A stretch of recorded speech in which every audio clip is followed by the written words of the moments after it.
Hello friends, welcome to Kavitha சமையலறை. இன்னைக்கு நம்ம பார்க்க போகிற ஸ்பெஷல் ரெசிபி நல்ல சுவையான ரவா உப்புமா.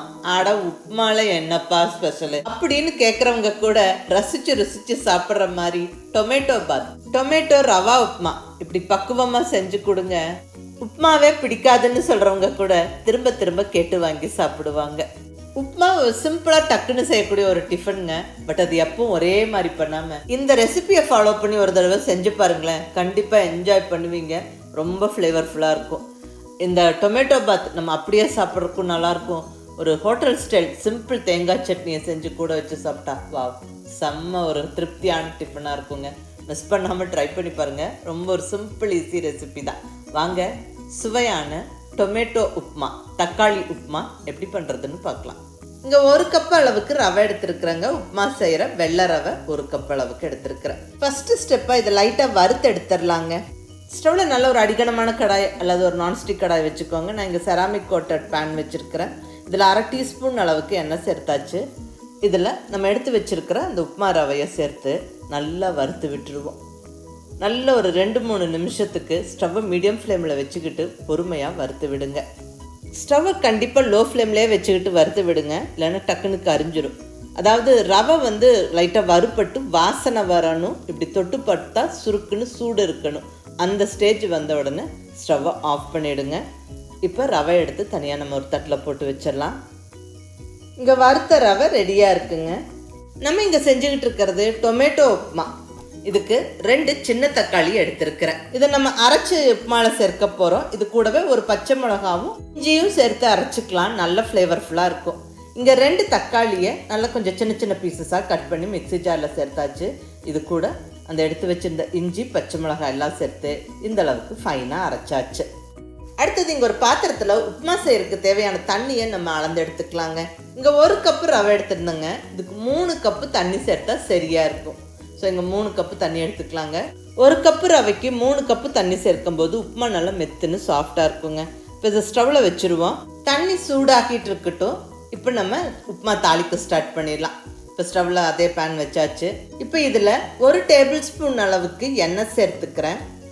கூடவே 1 டேபிள் ஸ்பூன் நெய் சேர்த்துக்கலாம். இந்த நெய் சேர்க்கிறது ஆப்ஷனல். நீங்கள் வேணும்னா விருப்பப்பட்டால் சேர்த்துக்கலாம், இல்லைன்னா ஸ்கிப் பண்ணிக்கலாம். பட் நெய் சேர்க்கும்போது டேஸ்ட்டு வாசனையும் தூக்கலாக இருக்கும். இப்போ இந்த எண்ணெய்லாம் நல்லா சூடானதுக்கப்புறம் இதில் 1 டீஸ்பூன் கடுகு உளுந்தம்பருப்பு, 1 டீஸ்பூன் கடலைப்பருப்பு போட்டு நல்லா பொரிய விட்டுடலாம். கூடவே ஒரு கொத்து ஃப்ரெஷ்ஷான கருவேப்பிலை.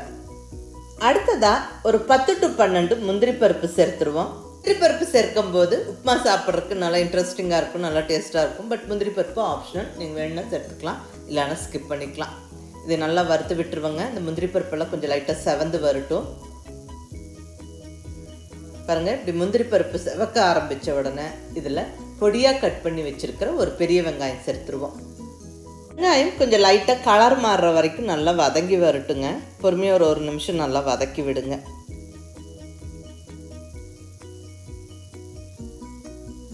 பாருங்கள், வெங்காயம் நல்லா இந்த அளவுக்கு வதங்கினதுக்கப்புறம் இந்த ஸ்டேஜில் நான் 1 டீஸ்பூன் அளவுக்கு மிளகாய் பொடி சேர்த்துக்கிறேன். இந்த ஸ்டேஜில் நீங்கள் சாம்பார் பொடியும் சேர்க்கலாம்.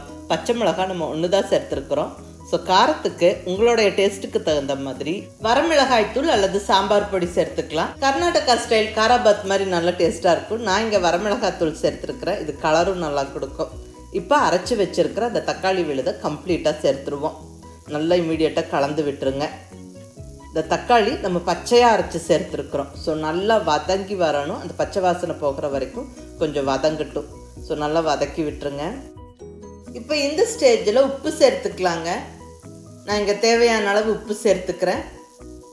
நல்லா கலந்து விட்டு வதக்கி விடுவோம். நல்லா அந்த தக்காளி வதங்கி எண்ணெய் பிரிஞ்சு வரணும். அந்த ஸ்டேஜ் வரைக்கும் நல்லா வதக்கி விடணும். பாருங்கள், தக்காளி நல்லா வதங்கிருச்சு. இங்கே தண்ணியும் நல்லா கொதிச்சிருச்சு. இப்போ கொதிச்ச தண்ணியை நம்ம இந்த தக்காளி விழுதோட சேர்த்துருவோம். 1 டம்ளர் ரவைக்கு 3 டம்ளர் தண்ணி வச்சுருந்தோம். அது இப்போ கம்ப்ளீட்டாக சேர்த்தாச்சு. இப்போ ஒரு சைடு அப்படியே கிளறி விட்டுட்டு நம்ம வறுத்து வச்சுருந்த ரவையை சேர்த்துக்குவோம். அப்படியே கிளறி விட்டுட்டே சேர்த்து விடுங்க. கட்டி தட்டாது, உருண்டை விழுக்காது நம்மளுக்கு உப்புமா கிளறும் போது. அவ்வளோதான். ரவை கம்ப்ளீட்டாக சேர்த்து விட்டு நல்லா கலந்து விட்டுருவோம்.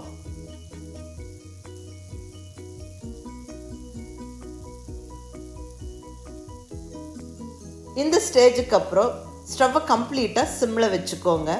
இப்போ பொடியாக நறுக்கின கொத்தமல்லி இலையை நிறையா தூவி விட்டுருவோம். நல்லா கலந்து விட்டுறலாம். Almost upma ready. இன்னும் கொஞ்சம் நல்ல பக்குவமாக வெந்து வரணும். இப்போ ஃபைனலி கொஞ்சம் நெய்யை மேலே விட்டுருவோம். ஒரு 1/2 டேபிள் ஸ்பூன் அளவுக்கு நெய்யை மேலே விட்டுருவோம். நல்லா கமன்னு வாசனையாக இருக்கும். உப்புமா நல்லா மெத்துன்னு இருக்கும்.